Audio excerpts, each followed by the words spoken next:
May rest in peace. He said, Ken, they're auditioning someone in Midtown, and there's a role that you might fit.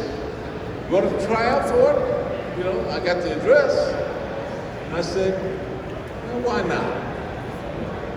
So I took the address, I went up to, at that point, it was Richard Rubenstein's and George Romero's office. I recognized the poster of Night of the Living Dead on the wall, framed poster. Erase your head. I said, I know these films. I certainly knew Night of the Living Dead because I knew Dwayne Jones very well, very personally. So I auditioned with Gaylen, Scott, and David Imge. And it was a nice audition. You know, I felt good about the audition. I felt good about the chemistry we seemed to have. You know, it worked fairly well. And I was called back a week later and auditioned with 3 other people. And not so much the same. It wasn't the same. Now that I look back on it, I can tell, but you know, at the time, but yeah, it wasn't the same. And shortly after that, I got the call that I had the part, and we were going to Pittsburgh, and I got a script, and I was a member of SAG because I just finished Bingo Long Traveling All-Stars and Motor Kings and Kojak, and I said, oh God, you know, this is going to be a problem. And I looked at the script and I said, oh no, I got no problems. This will never play. Wow. They won't let it in the country. This is so violent. This is bloody. Little did I know. I got the rest of that story I'll tell you later. How I got called before SAG when it came out and that kind of thing, what happened with that. But that's how I started. That's how I got involved in this project. That's how I met these wonderful people here. And that's how, that's why I'm in this mall. I do have one question before we go to the next, go to Gaylen. When you mentioned the SAG part there, was there anything to do with the SAG at the time about unrated films? Because I know when Dawn came out, that was a huge issue. Oh, absolutely. Oh, absolutely. Before that, there were, well, you had, I was in New York, and there was a big to do, and I noticed it. They had some porno films that come out, the successful ones. Yeah, unrated films for the Deep Throat, the one with Marilyn Chambers was a great one. Behind the Green Door. These things came out, they just hit like wildfire, especially Deep Throat. I mean, people in on the Upper East Side, and their minks and their Gucci's and their, you know, the fine purses and everything. They were in the theaters, the nice theaters, and they were watching Deep Throat. And yeah, it was crazy. It was wild those days in the 70s. So, and there was a lot about being X-rated and being banned and that kind of thing. And then we appeared, and, you know, because we had a hard time, which I thought it would. And I think that George and Richard have a tremendous fight trying to get the thing released here in this country because of being traded. And newspapers at the time, you couldn't advertise in regular syndicated newspapers unrated films. That's right. There was a lot of hurdles. That's right. Marilyn Chambers was the Ivory Snow girl. You won't realize this, but she was as close to being a school teacher, mom, the purest woman in the world with Ivory Snow. And she came out with one of the greatest sexual films ever made, and adult films. And so everyone was upset that this beautiful, wonderful woman that everyone adored and thought she was the cream of a Anglo-Saxon beautiful woman and bearer of children. She was now doing what you know, I don't want to say it here. They were just, it was all over the place. They were cast. Everyone was talking about it. They were let down. I was surprised Marilyn got to work anymore. As a matter of fact, it took her a long time before she did anything outside of sexual work after that. True. See, 10 minutes in and we were already talking about porn. So we're going to move it on a little bit. So, same question if you don't mind. What was the question? Strangely enough, not that. Is she a sex worker? So we have a lot of first timers. Great. And so Can you hear me? Yeah. Yeah? Good. Can you hear me in the back? Yes? So I was going to start at the beginning for a lot of these people that haven't had the opportunity to hear these stories. It's new to them. Sure. And I was just wondering if you could go over the how you got involved with George and the film. Just start at the beginning. Well, I knew nothing about George. I knew nothing about Night of the Living Dead. I knew nothing about zombies. I knew absolutely nothing. And somebody said, a friend of mine in an acting class said, oh, they're looking for blondes. So they're looking for blondes. So go audition. So then I started to hear that this was somehow about horror. So I had a monologue, because you do a monologue for an audition. And I decided to change it a little bit. And it was a monologue. And much later on, I thanked the playwright. It was a very conservative playwright. I said, you got me this part. He didn't know. And the monologue said, you know, what happens, how do you feel safe? The question was, I'm talking and my friend leaves the street and he says, do you feel safe? And the monologue goes on, what do you mean by safe? And he says, well, safe. And then this tragic accident happens and he's run over by a car. So George, when I finished, stopped and said, oh, I'm so sorry for your friend. You just came from your friend who died? I said, no, George, I was acting. So he actually got scared. So I think he remembered that audition because it scared him. And that got me the part.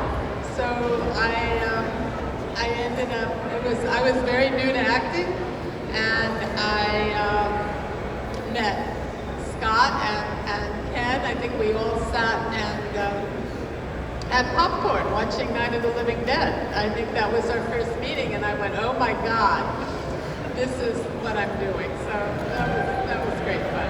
That was my next question, is were you familiar with George from this film? Not at all. Not Living Dead. The only thing I said to George was, I said, listen, I'll do this film, but I'm not screaming. I'm not screaming, and you have to make me do something. I can't just stand by and, you know, let the guys end up being the heroes and she's the victim or the frail, you know, female. And I said, that's my deal. And he said, okay, that's the deal. You don't have to scream. And there were some lines in the script that actually talk, you know, you managed to work in about the guys not doing everything, you being the maker, and there were some great lines in the script pointing that out. Yeah, well, that actually happened in the middle. We were filming, and I said, George, I think you need to strengthen up the script a little bit for the woman. And he said, okay. And that's when he came back, and he ended up while we were filming. And he wrote the lines where I come in, I would have made you all breakfast, but I don't have my pots and pans. And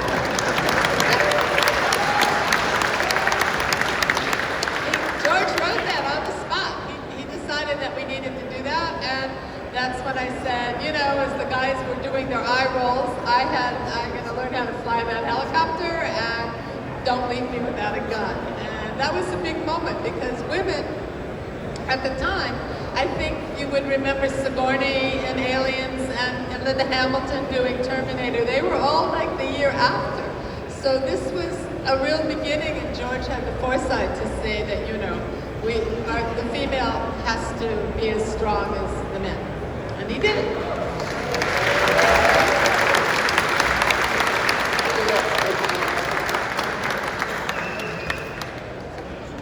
Scott? Hi.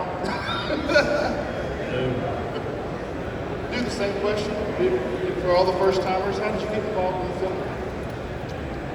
Well, is this on? Okay.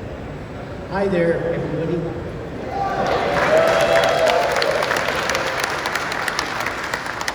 Thank you for coming in the first place.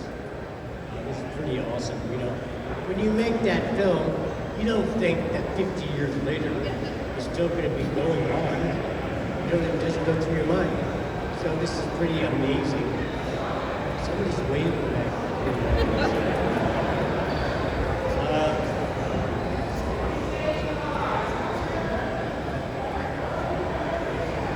What does he want?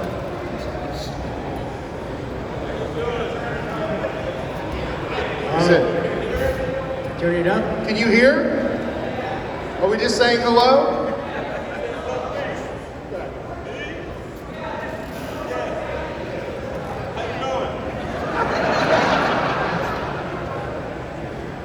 Yes. So anyway,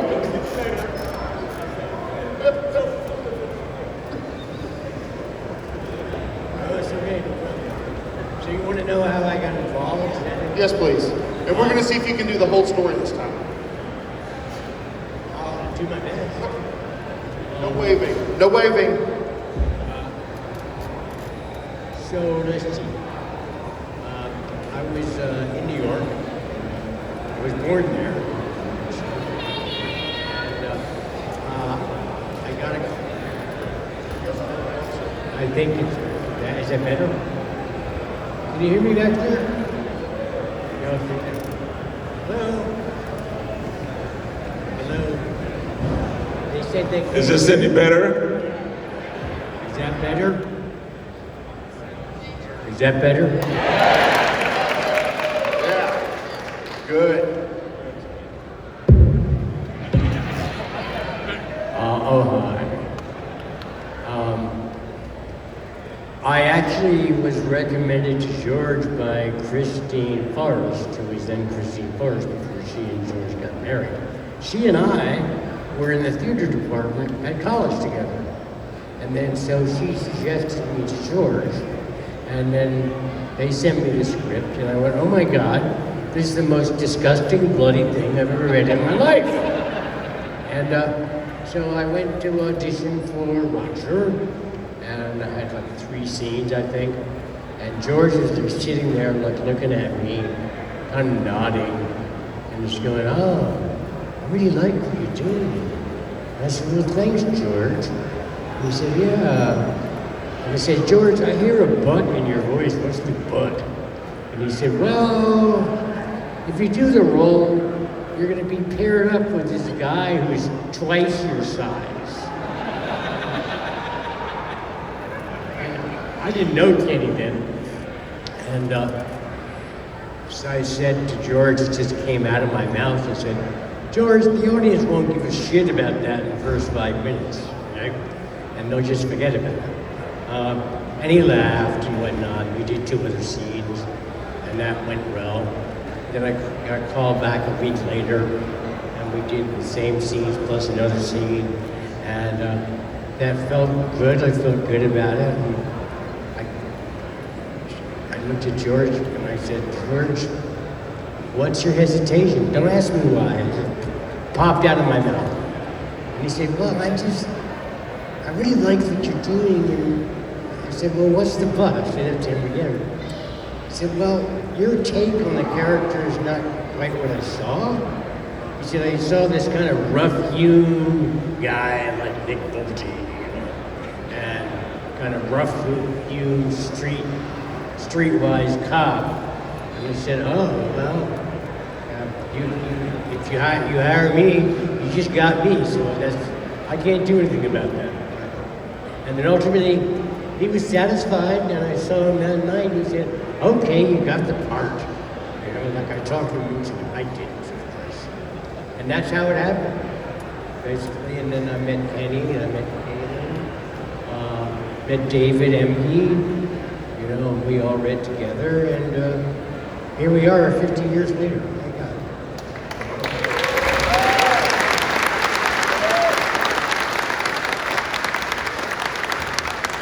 Speaking of David, he was the one guy in the main cast that was actually in the military, and That's then the right. one guy that couldn't handle a gun on screen.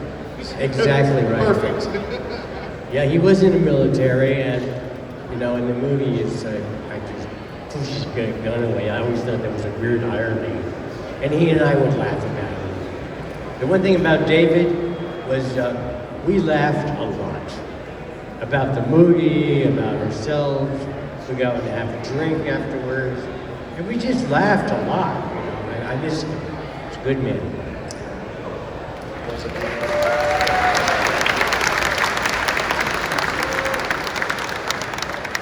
So, in the original script, everybody died, correct? Yeah. Okay. At what point in shooting, because I know there was some stuff filmed, at what point did George flip the script on that and say, you know what, you're gonna make it out? I think he changed his mind at the very end. Can you hear me? Yeah. Because we filmed the death scene. I'm supposed to stick my head in the helicopter, which would have, and Savini made a head for me that was supposed to sever off, and then Peter was supposed to. You had the gun you were about to shoot your head, and then I think the idea was that was just George decided in post that was just too depressing. That we all died, so we had an alternate ending, anyways. That was we would fly off, and I think Savini ended up using the head somewhere else ended up in the mall blowing up or something. And, you know, he didn't waste the head. But I don't know that they ever found the footage of where I died. But I did die. Moral of the story, don't waste the head. Yeah, George and I had a talk just before we shot that scene of us going. He put the gun to my head, Gaylen was over there. And, you know, I said, this is kind of a bad ending, you know. That film was just horrible ending. And he said, yeah. He said, I said, yeah. So we kind of talked it over that. I said, only thing I remember about that was that we had that discussion before, and he said, yeah, just fake it, like you're going to the upstairs. I said, oh, okay. And that worked in. So I don't know how the other parts, because I didn't see Gaylen's, you know, when they put her head in, and I think they used that head for Wooly. So they blew his head off. And so it may have been in the works before he talked to me, that just didn't tell me. Probably so. But we had that conversation because I was prepared to commit suicide, and I just said, no, that's not right. Why are we gonna, everybody dies in this movie? Yeah. Nobody's living? Just the zombies. He said, no, you're right. So that head was the first time I met Tom Savini. So I flew to Pittsburgh a few weeks ahead of when we began shooting, and Tom says, okay, I'm going to make you a head, and you're going to be in this cast, and then you put the latex over your head, and then it's just, you're supposed to, and it's all over your head, and over your mouth, and then your eyes, and then he said, oh, it's going to be fine, just sit there. So I sat there for like 30 minutes, as long as he told me, and then he said, you know what, I can't get it off. It was the first head he made, and it was me. So this was an experiment. So it was like, that was my first meeting with Tom. It took us like a couple of hours to get the head off it, and I was, welcome Tom Savini. So, can you guys talk a little bit about George's process and how fast the setups were? Were there a lot of takes, or was everything pretty quick? It was quick. We had a tight schedule.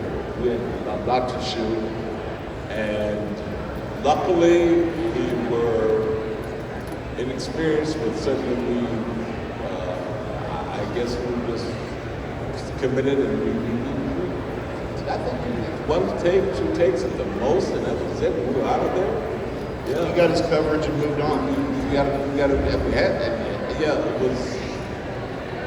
if there was a problem, it usually was on the technical side, or somebody had moved, or extra had moved, or something didn't go right.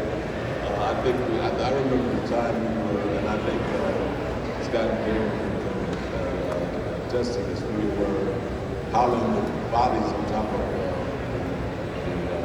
the trolleys to put them in the freezer. And they had, something went wrong. And so they had like 2 trolleys. Why the trolleys are, you guys know what they had, right?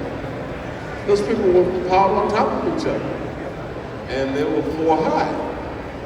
And we were over in the corner having a conference. And I looked back and I said, after and we were there 5 minutes, 8 minutes, 9 minutes, time was going to get. Look back, I said, are these people still there? What? Get up! Get them off. But it's usually something technical. We're always on point. It went fairly well. Right? Can you say that?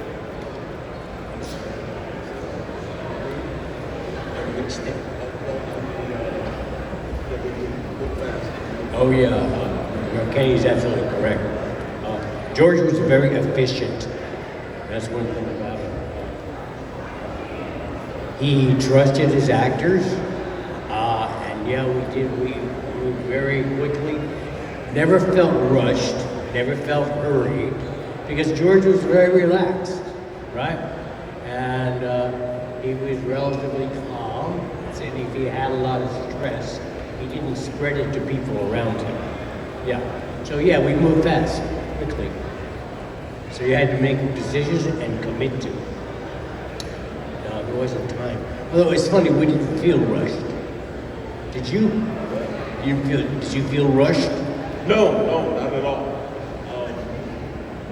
No. It was ready, set, go, and action. We were there, and it was scene after scene after scene. We moved to the next one, and each one was exciting and new and adventurous for us. So we were pretty stoked up to just do the next scene, and move on. And what else we're going to discover, and what we're going to see, especially the zombies. The zombies. I'll let Gaylen, why don't you tell them about the zombie with the swimming suit? Zombie with a swimming suit. So I wasn't working. The one with the swimming suit that heavy set guy. Oh, I wasn't there when they were filming. You weren't? No. No, I had the zombie with the nun zombie was mine scene. You didn't have the guy. Remember he was out in the parking lot. I know, but I wasn't You weren't there? No. I had the nun, and that was when the Scott nun. remembers it. He'll tell the secret. The nun was when she was caught in the Penny's door, and she got out because I had to shut the door, and then I said, I need to shoot her, and George said, no, she's a nun. I said, I know, but she's dead. He goes, I know, but she's a nun, so let her go, and he let the nun go. I mean, she's here, but the Hare Krishna was okay if I shot him. Who wants incense? I don't know. We had earlier today we had a panel with the nun zombie, and she was going on about Gaylen just wanted to kill me. She's like, shoot her, burn her. I know, but George was very Catholic, I mean, if you saw Martin at all, you know that he played a priest, a little alcoholic, but he was a priest, right? And he, he had certain respect for that. About the guy in the pool? Yeah, the guy in the pool. Oh, in the fountain. Yeah, that guy.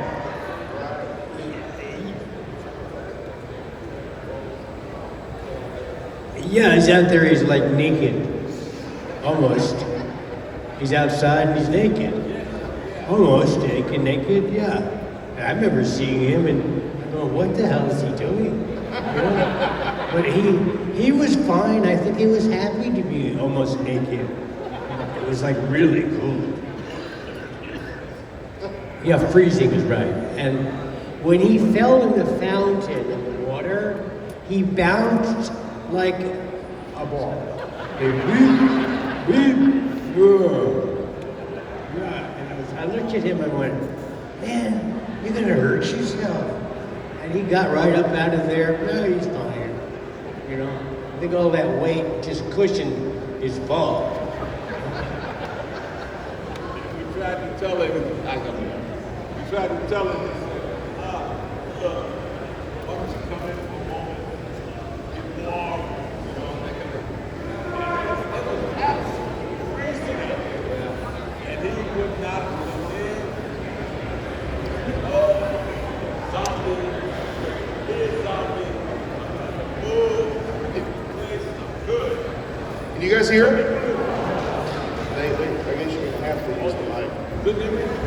He was turning blue, and it was, you know, because we offered to, we felt sorry for him, because, you know, I think it was the day before, it was a mild temperature, and so it wasn't so bad. But the next day, it got so damn cold, and he was out there just, and we tried to say, come on, why don't you come in for that? No, I'm a zombie, and this is my space, my place, and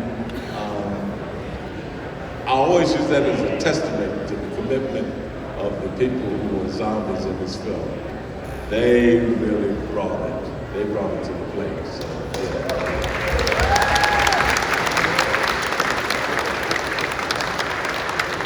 Again, I know we have a lot of first timers here and a lot of people that just may have questions. So we're going to do a few questions from you guys if you'd like, but if you would, so we can hear you, if you'd come up here, that way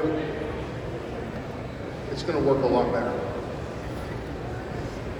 Not this guy again. You're very, go ahead and I'll.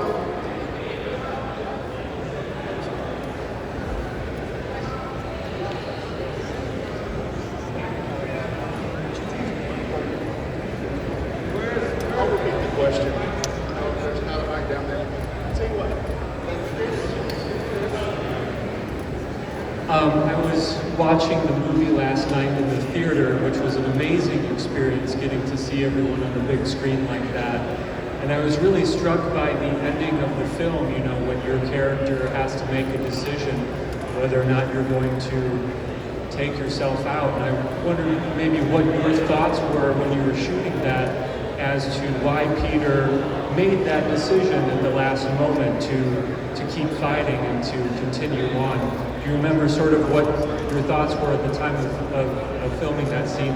Because there were going to be some changes, and you had said, you know, like you just mentioned, that you decided at the end to change it. How method were you? Yeah, I had to make a quick decision. You know, what's going to motivate me to not commit suicide and to fight. And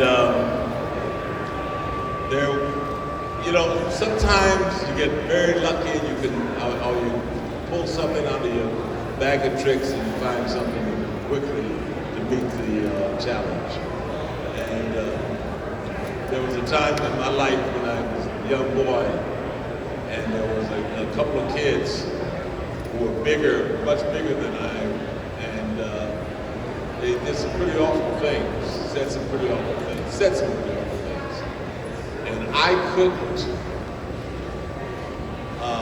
find a brick or pipe to hit these guys. And I wanted to, I prayed to God, please let me find something to hit these guys. What they said was pretty horrific, and I really don't want to repeat it, but I really wanted to get these guys. And when I thought of that bell, immediately I said, I'm going to go get these son of bitches. And that put me in the right frame of mind to say, no, I'm going to fight, continue on and fight on this. So that it just one of those things, I picked the right motivational thought, and it carried me through. Answer your question, guys? Good.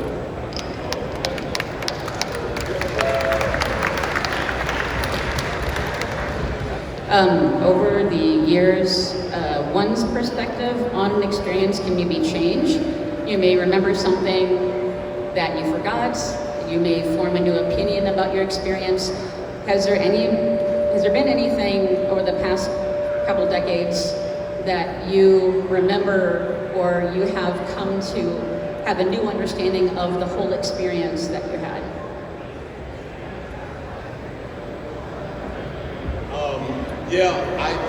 This was said last night. Someone said this, and they were very eloquent, and we never really addressed it. But I never knew how important it was for me to survive a horror film as an African American. I knew Dwayne Jones. I knew we were very close. We were close, not very close, but close. I saw him a lot, and we talked, and so I knew that he survived. But I didn't quite.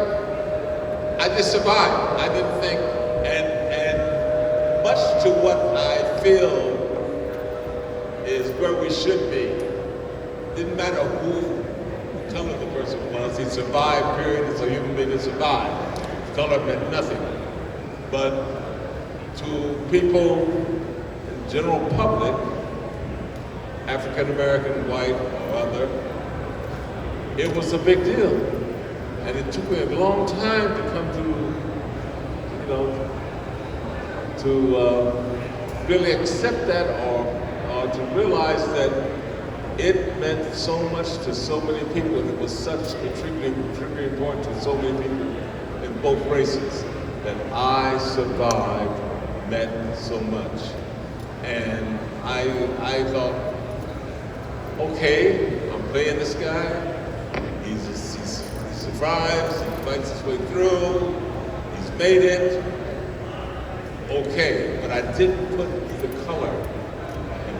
And then so people started stopping me in airports, 7-Elevens, and wherever, saying, you know what? You survived. You said they killed a black guy in the first three pages. You survived.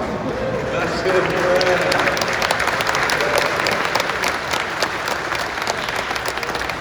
But just let me end with this. I saw this the other night. Can I take a second? This is so important to what we're saying. If I can take a second.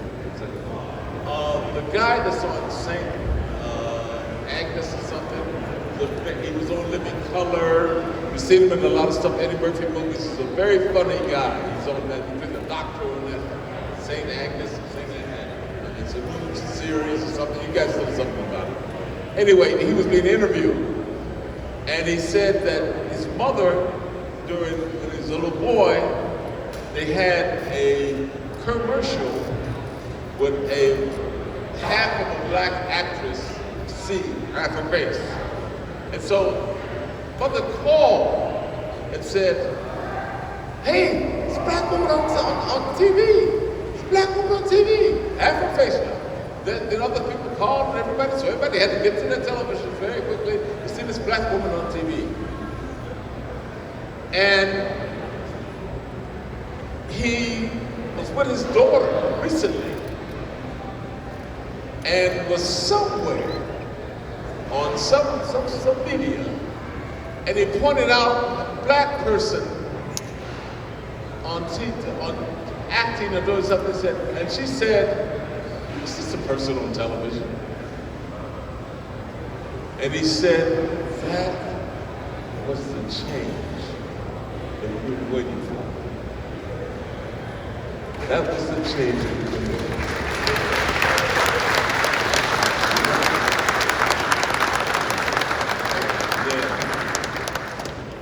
Sorry. No, I think, amazing. I mean, I think that for all of us, when we were doing the film, this was a horror film, and the way it was received initially was like, it was horror, and I think we were not considered real. This was not a real part in a real film because it was horror, and theatrical agents would look at it. I said I would give them clips from the film without the blood. No, we don't want to see it. We don't want to see it. And then little by little, with Roger Ebert and other people who started to elevate the film into something else. And then, you know, what for me the big difference was is that you look at the decades and what has happened with this film and how much it has changed and informed so many directors and films. Fast zombies, slow zombies, horror. I mean, and it's been amazing that generations, people who were hardly born, grandchildren of people who saw the film, are now fans of this film that has lived on. So many films go away, they disappear.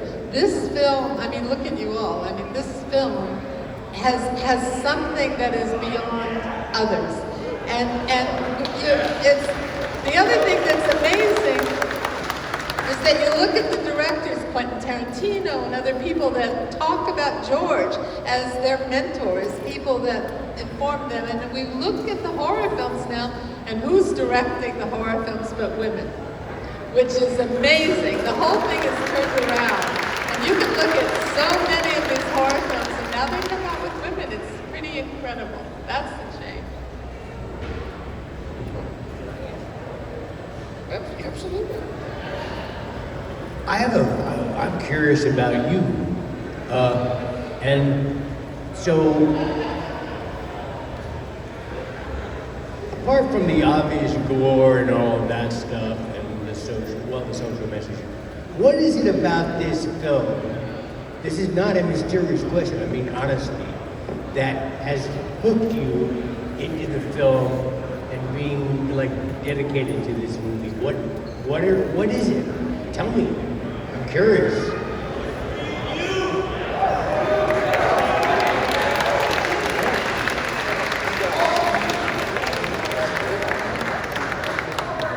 As a fan, if I may answer very briefly, at least me, it hit at the right time. You know, I was the right age, and I've said this before. It's like watching Starsky and Hutch in hell. And it's a perfect capsule of time. It definitely shows its age, and it shows an age, but it doesn't feel aged. You know, there's a lot of films that you'll go back and watch, and they're hard to feel accessible because they're so antiquated in certain ways. And the dialogue, the dynamic with you guys, it's all so fresh. Is that a fair answer?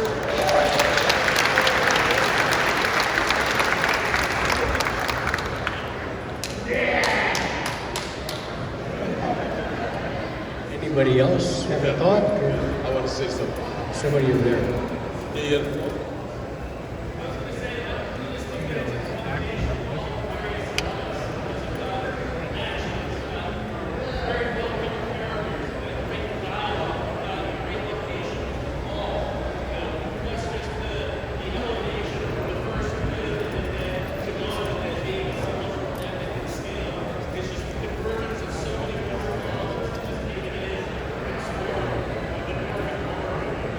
I'll tell you something. One of the things that really helped this film is, and Gaylen touched on it just slightly,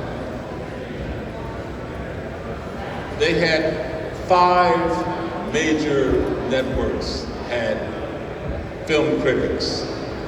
Everyone tuned in at 6 o'clock in the evening to one of those networks to hear Gene Shalit, who just died. He had 100. Rex Reed, Roland Barrett, Cisco and Ebert, and there's one more I can't get, but it's another woman or something. But there were 5 of them. All 5 gave this film a thumbs up. Go see it. It's really, really good. They said they would never go see it again. But they said for the people who love this kind of movie, it's for you. And that really, you know, pushed people who maybe would have not seen it, wouldn't have been curious, would have passed by it. That kind of gave it that you know, Give it I guess yeah,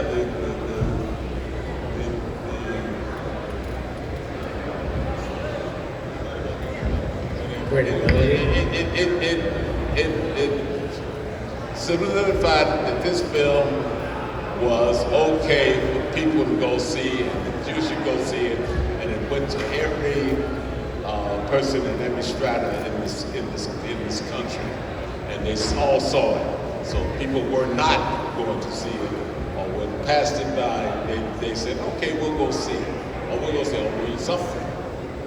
It was a film.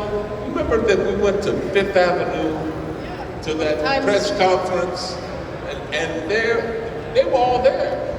Of Cisco Liebert, Rex Rigg, or Barrett, they were all there. A lot of the press came in, and they were as a press junket, and they were dressed up as zombies. So some of the zombies were press. I mean, they had a great time. But I think the other thing that was really the change that I thought about for me is how prophetic, how George saw into the future.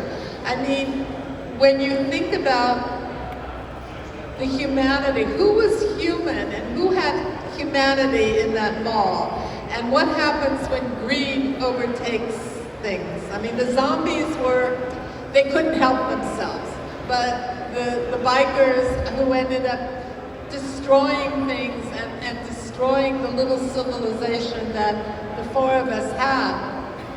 I mean, George was talking about something that really, we can look at today, and it resonates. It's pretty amazing when you think about it. Now it's worldwide.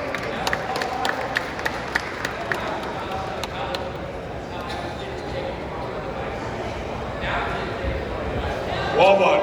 Yeah, green, yeah.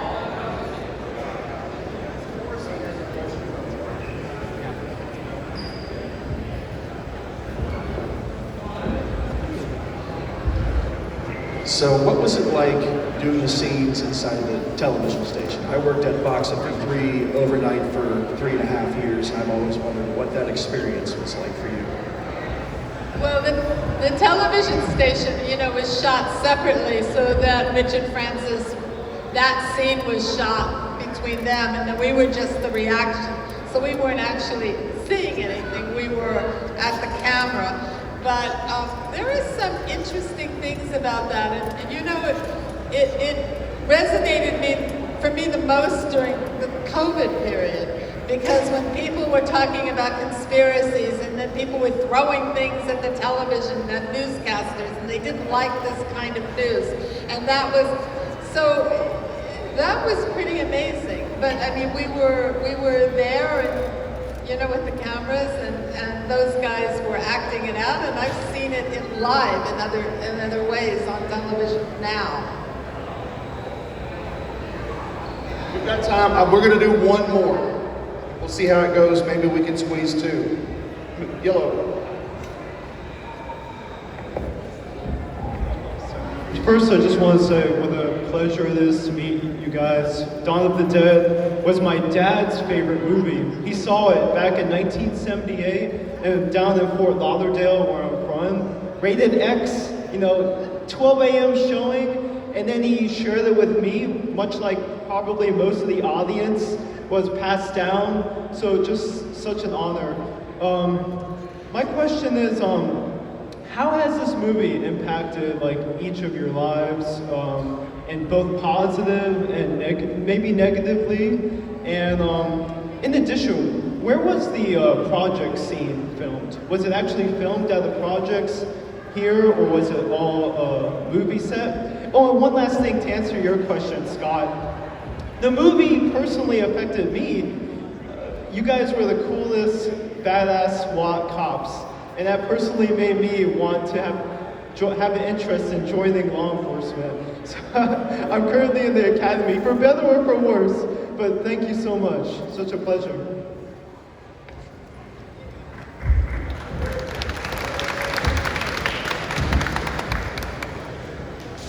How it changes. I think that's one of the And he said how's the movie changed and stuff, Wow. good or bad. When it came out, Either way. go ahead. How has the movie changed us? Is that what you really? No, changed you. How? Okay, in it- sorry. Yeah, got it. All right. I don't know if it's changed me. I think that I have a deep appreciation of Romero because of how he handled everything. I got to know him really well. I became a friend of the family and a friend of my wife, friend of our daughter and his daughter, and my daughter have the exact same birthday. And so there were all these connections, you know. It was basically, hasn't really changed me, but it made me appreciate the experience of working with him. It was a very positive experience. And I look at it, you know, sometimes you wish that directors who are micromanagers, right? It doesn't work too well when you try to micromanage an actor because it closes their space, it closes their sense of intuition, it closes their sense of instinct. George was the opposite.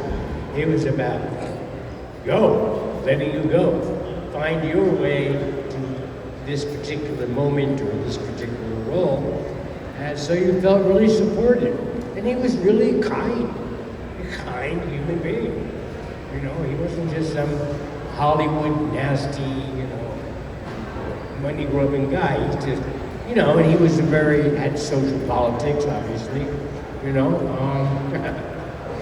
But he, you know, you've heard of so many people. He was a really decent human being.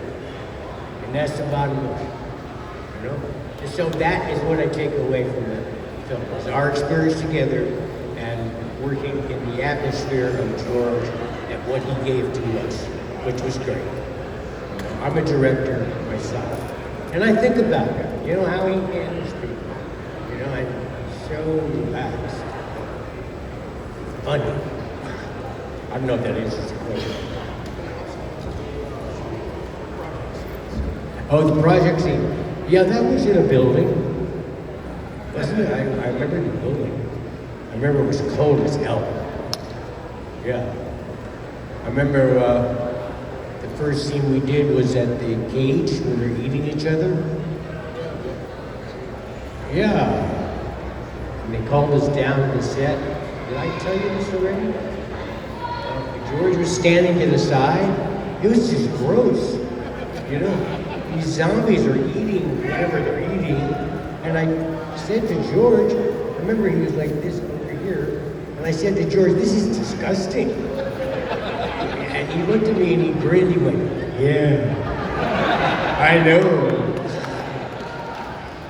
So I didn't really see the humor in the script until we started to shoot. I see what's going on there, you know? And then that started to really surface to me. And that's how I love that, the humor.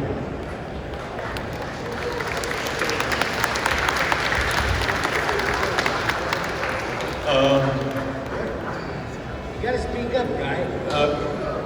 Like I said, I had, boy, when we had our first major screening for this in New York, a woman came up to me after we were in the restaurant or something, and everybody was there after the after party of the screening. She's a writer for the New York Times, and she said, how's it feel to kill kids?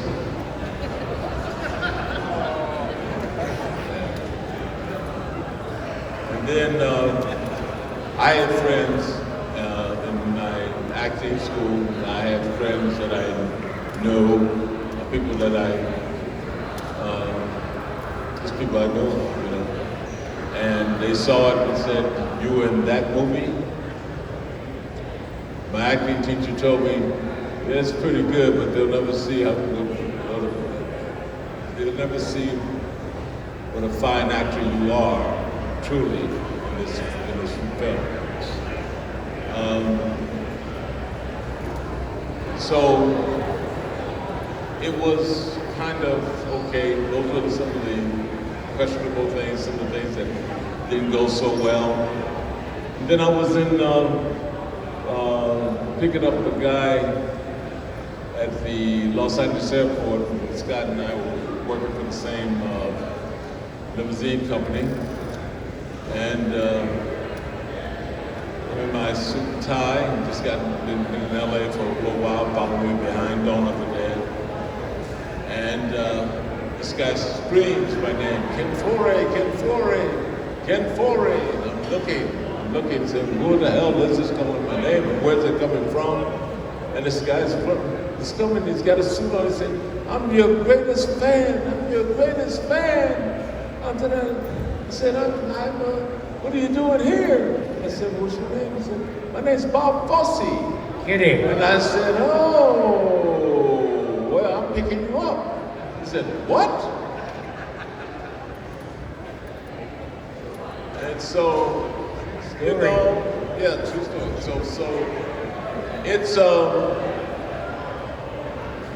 aside from things like that, there have been, I've worked consistently, pretty much throughout my career. And a lot of times it's people are there in the crew, directors, producers, they're there just to become, or have me there because they're fans. And they've now become, they saw when they were young kids, they saw it and they say, oh, Ken, we love you. We gotta help you. As a matter of fact, I'm doing one next week. I do a voiceover for the Halloween series. And the other guy says, I'm one of your greatest fans. I grew up with you. We gotta have you. So it's kind of like supported me in so many ways. It's made it a lot easier. I find that I got people who love me, presidents, sheiks, people of great power and influence, and I've met a lot of them, and I'm surprised by it, quite frankly, because I'm a Midwestern kid that probably don't, I think everybody's the same, and you're hardworking, you do your little thing, and don't take that kind of, you don't take those compliments, and you don't take that to heart. It's not what life really is about. But being in this position as Ken Foree and Dawn of the Dead, as I told some people the other day, they named a planet after me on Star Trek recently. So I mean, when these things happen to you, you have to, I guess, in some way, be that person, that person that people adore. And I love people who love me, so it's a great thing. I'm having a ball. You give the love, I feed off of it, I try to give it back as best I can. But basically, I'm from Indiana, Get out there and plow and get $5 for a week and shut up. Keep moving. But but it's been that kind of life for me, and it's been pretty wonderful. I just remember one story because of what you were saying. It was like I don't think I ever told this story before, but when the movie first came out, it was in a Times Square theater around 47th and Broadway, and it had one of those mezzanines that you used to go up to. Yeah. So I would go like in the middle of the day sometimes and just sort of go and see what the audience was doing. And so I'm sitting up in the mezzanine and the audience was full. It was full of people. And it's sort of at the beginning of the film when the guys are like, they find out that she's pregnant and what are we going to do with her? And and she's a drag. And so the audience in front of me was like, lose the bitch, leave her, just kill the bitch, let her go, you know. And I'm going, and I'm listening to all of that, and I'm going, wait, and she gets better. And they all turn around, and then they see me, and then they turn to the screen, and then they're back and forth. I think that was the most horrifying horror movie they ever saw.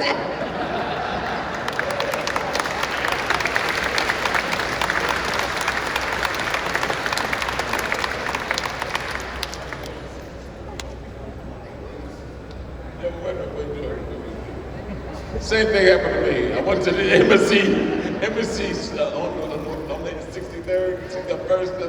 I went there a couple of nights. Stuck in behind watching the audience. So I get that. That's kind of crazy. I mean, nothing has been better than the audiences, and nothing has been better than the fans. I mean, we were the Museum of Modern Art. This was true. It was like 2 years ago when the 3D version came out, and the Museum of Modern Art had a series. The entire summer series in New York was the horror series, and they opened, which is incredible, and they opened the series with Dawn of the Dead, and the lines of people was sold out. And the curator of the museum says, you know, we're never going to see these people maybe again at the museum, but we're going to try to get them in. But George got them in, and they came to the screening. It was just incredible. You were there. It was great. It was great. Yeah.